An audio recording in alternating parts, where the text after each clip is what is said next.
Hai hai hai, Assalamualaikum, ada mak lagi besti.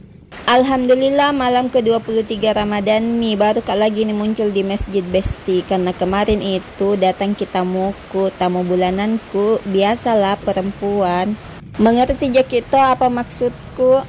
Di jalan mak ini besti menuju masjid. Rencana ini mau ke sholat tarwih di masjidnya kampus UIM, tapi kulihat kini cuaca tidak mendukung jadi di sini tidak tahu ini di mana mak. Kebetulan ini ada masjid kulewati, jadi di sini pas suami nak kasih belok mi motornya ke dalam masjid. Masuk mak ini ke dalam masjid, di sini nak parkir mi motornya pak suami. Dan inilah penampakan masjid dari depan besti.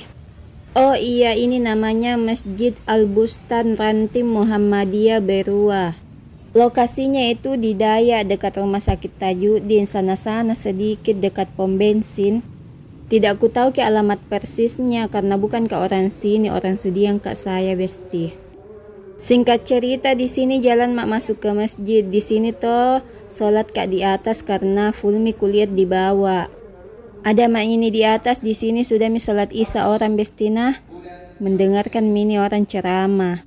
Mundur semua ke belakang jamaahnya besti, jadi makanya ini kosong kini anunya. Barisannya hanya ada terpampang sejadah saja. Singkat cerita, di sini selesai mi orang sholat tarwih. Di sini toh kurekam kini bagaimana tampaknya ini masjid di dalam. Itu di bawah anak-anak lagi minta kita tanda tangannya Ustadz. Biasa kodon tugas sekolahnya anak-anak di bulan puasa. Masya Allah, ini mi programnya pemerintah yang tidak pernah expire. Dari dulu sampai sekarang masih ada itu dibilang buka amalia Ramadan. Jadi itu anak-anak rajin pergi sholat tarwih sama puasa. Singkat cerita, di sini mama pulang besti. Di sini toh mama keluar dari masjid. Kubuka mi ini pintunya dan inilah tampak pemandangan yang ada di lantai 2 besti. Ini masjid bersampingan dengan Pertamina itu di bawah, Pertamina itu di bawah besti. Di sini lanjut lagi turun ke lantai dasar.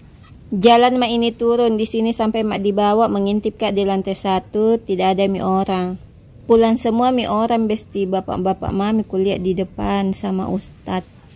Oke besti, sampai di sini mi dulu ceritaku malam hari ini. Mau mak pulang, ada mi di sana di motor, pak suami menunggu. Assalamualaikum, jangan lupa bangun sahur.